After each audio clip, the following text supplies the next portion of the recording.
सभी को नमस्कार मेरे प्यारे साथियों। आप सभी का स्वागत है अपने YouTube चैनल पर। तो आज हम भारतीय राजनीतिक चिंतक में जो लोहिया जी हैं उसका सेकंड पार्ट पढ़ेंगे। ठीक है जी। जो चौखंबा शासन व्यवस्था है उसके विषय में जानेंगे और चर्चा करेंगे। तो चलिए शुरू करते हैं। चौखंबा राज्य पर लोहिया जी के दृष्टिकोण की व्याख्या।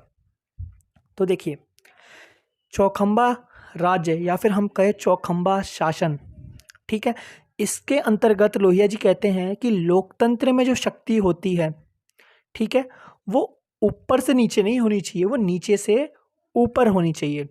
ठीक है, नीचे से ऊपर कैसे होनी चाहिए अभी हम उसके विषय में चर्चा करेंगे। ठीक है जी। तो पहले इसको पढ़ लेते हैं। डॉक्टर लोहिया विकेंद्र समाजवाद के प्रवक्ता थे। वे राज्य को गांधी जी द्वारा सुझाए गए आधारों पर संगठित करना चाहते थे।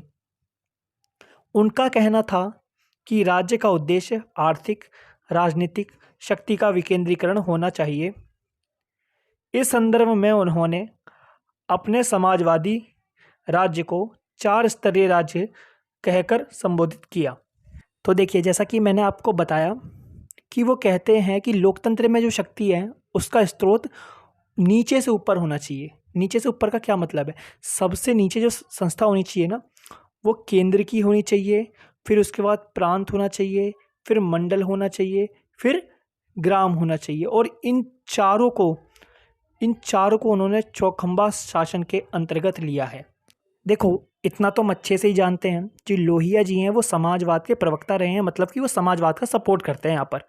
ठीक है, और जो उनके विचार हैं ना वो गांधी जी से काफ़ी मिलते हैं और उन्हीं के सुझाए गए आधारों पर वो चलना पसंद भी करते हैं, और ये चीज़ हम जानते हैं।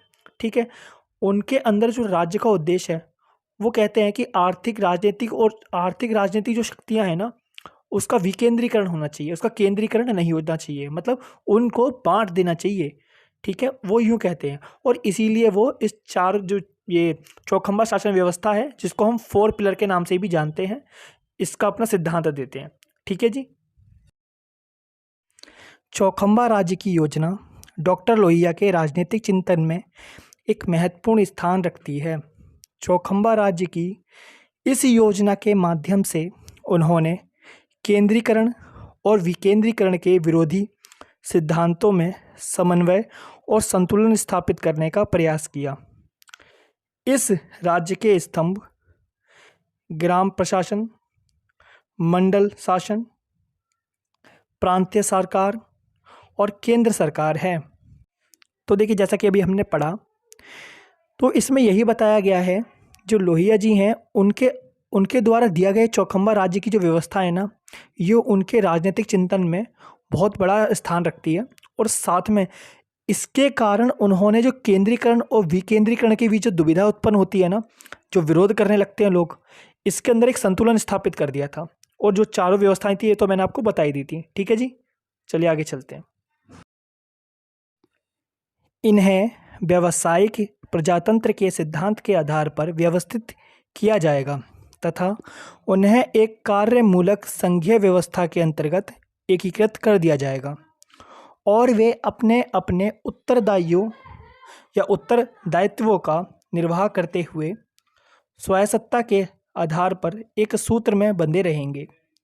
यह चौखंबा राज्य की योजना सिर्फ विकेंद्रीय प्रशासन की योजना नहीं है, बल्कि आर्थिक शक्ति और विकेंद्र की योजना भी है। अतः प्रशासन संचालन के साथ साथ इसमें उत्पादन के संसाधनों का स्वामित्व और संचालन, कृषि का विकास, शिक्षा, स्वास्थ्य आदि सभी योजनाओं का कार्यान्वित शामिल होगा। देखिए, जो ये सिद्धांत उन्होंने दिया उसमें ये कहते हैं जो व्यावसायिक प्रजातंत्र के सिद्धांत के आधार पर इसको व्यवस्थित किया जाएगा। व्यावसायिक प्रजातंत्र से क्या तात्पर्य है? व्यावसायिक प्रजातंत्र से तात्पर्य है जहाँ पर व्यापार होता है, जहाँ पर मार्केट होती है। ठीक है, उससे रिलेटेड इसको व्यवस्थित किया जाएगा। ठीक है, और वो कहते हैं जो एक संघीय व्यवस्था होती है ना सरकार चलाने की, जैसे भारत में है, उस व्यवस्था में इसको एकीकृत कर दिया जाएगा, इसको मिला दिया जाएगा। और इसके जो चारों रूप हैं, केंद्र है, ग्राम है, मंडल है, प्रांत है, ये सभी अपने अपने कार्यों का जो उनको दायित्व मिलेंगे, ठीक है, जो उनको वर्क मिलेगा उसका निर्वाह करेंगे। ठीक है। और ये इसमें बोलते हैं ये सिर्फ प्रशासन की योजना नहीं है, मतलब प्रशासन को विकेंद्र करने की, प्रशासन को बांटने की योजना नहीं है, बल्कि ये आर्थिक शक्ति जो होती है उसके विकेंद्र की योजना भी है। मतलब जो आर्थिक शक्ति होती है ना उसको बांटने की भी योजना है, ठीक है। और वो कहते हैं जो प्रशासन संचालन करेगा तो इसके साथ साथ इसके अंदर जो स्वामित्व है, संचालन है, कृषि है, शिक्षा है, स्वास्थ्य है, इन सभी योजनाओं का काम होगा, ठीक है। ये सभी योजनाएं कार्य करेंगी, ठीक है जी। तो चलिए आगे चलते हैं। यह योजना गांधीवादी ग्राम स्वराज्य की योजना का मूर्त रूप है तथा इसका प्रमुख अंग ग्राम पंचायत है, जिस पर संपूर्ण प्रशासन के संचालन का उत्तरदायित्व है तथा वहीं से जिला, प्रांत और केंद्रीय प्रशासन अपनी शक्ति और प्रेरणा प्राप्त करते हैं। अतः यह एक शुद्ध पंचायती राज्य का साकार रूप है तथा ग्राम पंचायत संपूर्ण प्रशासन में बुनियादी महत्व रखती है। डॉक्टर लोहिया का मत था, ऐसे राज्य में ही सभी नागरिकों की प्रजातांत्रिक भागीदारी संभव हो सकती है। यह योजना उनके अनुसार सिर्फ स्वायत्ता स्वावलंबी गांव की योजना नहीं है, बल्कि यह विवेकशील और जीवंत गांव की योजना है। तो देखिए यहाँ पर जो डॉक्टर लोहिया जी हैं वो ग्राम पंचायत को उच्च बताते हैं और वो कहते हैं कि ग्राम पंचायत संपूर्ण प्रशासन में बुनियादी महत्व रखती है। मतलब संपूर्ण जो पूरा प्रशासन है ना उसमें एक इम्पॉर्टेंट रोल निभाती है ग्राम पंचायत, ठीक है। वो इस बात को कहते हैं और उनका मानना है कि ग्राम पंचायत जो है ना वो एक महत्वपूर्ण अंग है, ठीक है, और वही संपूर्ण प्रशासन के संचालन का उत्तरदायित्व है, ठीक है। उसके ही द्वारा जिला, प्रांत और जो केंद्र सरकार है, मतलब जो केंद्र शासन है, ठीक है, वो अपनी शक्ति की जो प्रेरणा है उसको प्राप्त करेगा, ठीक है। आशा करता हूँ आपको समझ आ रहा होगा। और यहीं वो कहते हैं कि ये जो है ना ग्राम पंचायत, ठीक है, जो योजना बनाई गई है चौखंबा की, ठीक है, ऐसे ही राज्य में सभी नागरिकों की प्रजातांत्रिक भागीदारी संभव हो सकती है, लोकतांत्रिक जो भागीदारी होती है वो संभव हो सकती है। और वो कहते हैं यह एक विवेकशील और जीवंत गांव की योजना है, ठीक है जी। तो चलिए आगे चलते हैं। राजनीतिक विकेंद्रीकरण को डॉक्टर लोहिया राजनीतिक समानता और संपन्नता का महत्वपूर्ण स्रोत मानते हैं और इसीलिए वे केंद्रीकरण के विरुद्ध थे, क्योंकि ऐसी व्यवस्था में शासन, सेठ, सरकारी अधिकारियों का एक जन शोषक त्रिकोण स्थापित हो जाता है तथा सामान्य व्यक्ति उनके उत्पीड़न का शिकार होता है। ऐसी स्थिति में जनता शासन के हाथ की एक कठपुतली मात्र बनकर रह जाती है। इससे प्रजातांत्रिक व्यवस्था का मूल उद्देश्य तो नष्ट हो जाता है, बहरूपिया मात्र रह जाता है। तो देखो यहाँ पर वो जो केंद्रीकरण है उसका विरोध करते हैं और वो कहते हैं जो विकेंद्रीकरण है ना वो राजनीतिक समानता और संपन्नता का बहुत इम्पोर्टेंट एक स्रोत है, ठीक है, एक बहुत महत्वपूर्ण स्रोत है, ठीक है, एक पार्ट है, बहुत ज़्यादा इम्पोर्टेंट, बहुत ज़्यादा महत्वपूर्ण, ठीक है।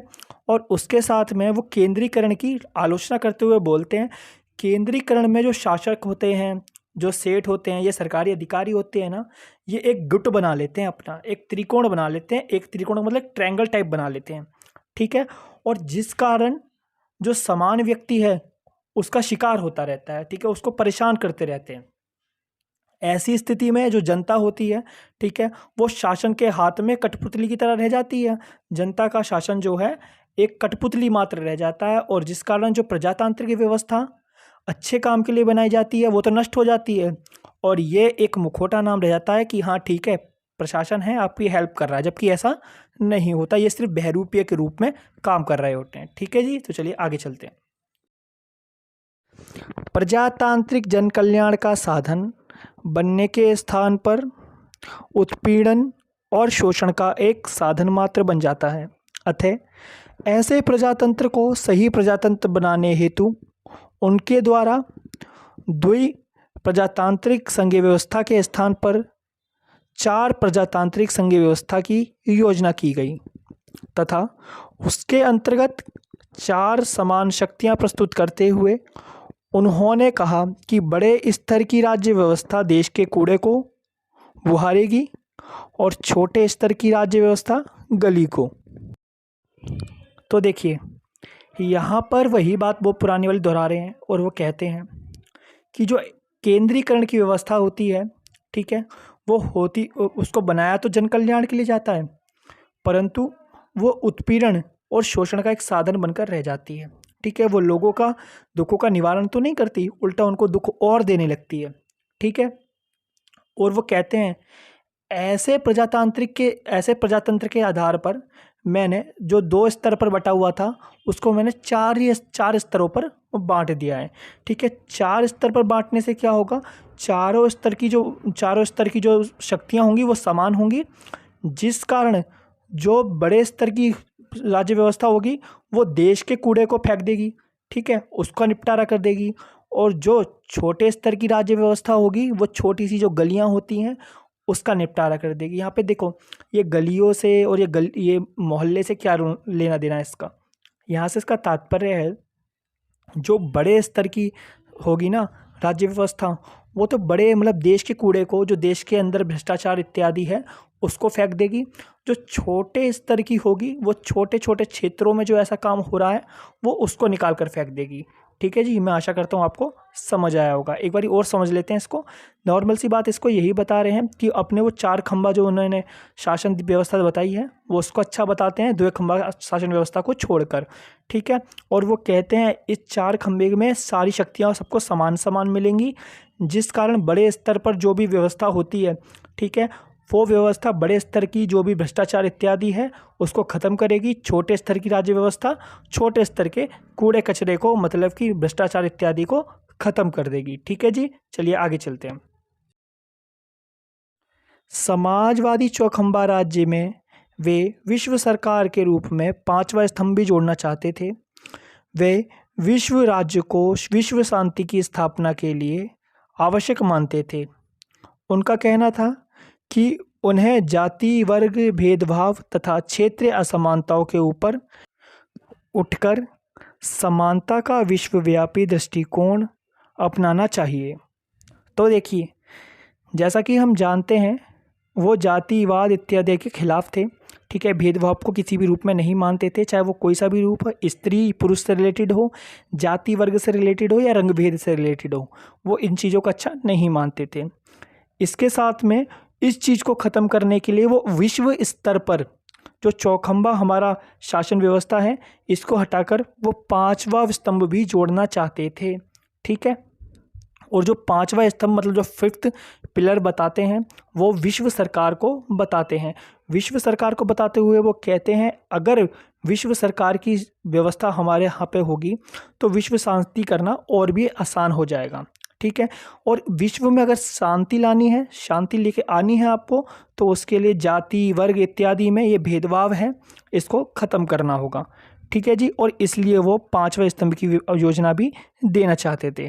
ठीक है जी, वो कहते हैं जो असमानताएं हैं इससे थोड़ा ऊपर उठकर देखो, लोगों को समानता दो। ठीक है, और समानता के दृष्टिकोण से देखना चाहिए। ठीक है जी, मैं आशा करता हूँ आपको वीडियो पसंद आई होगी और समझ भी आई होगी। ठीक है जी, चलिए धन्यवाद।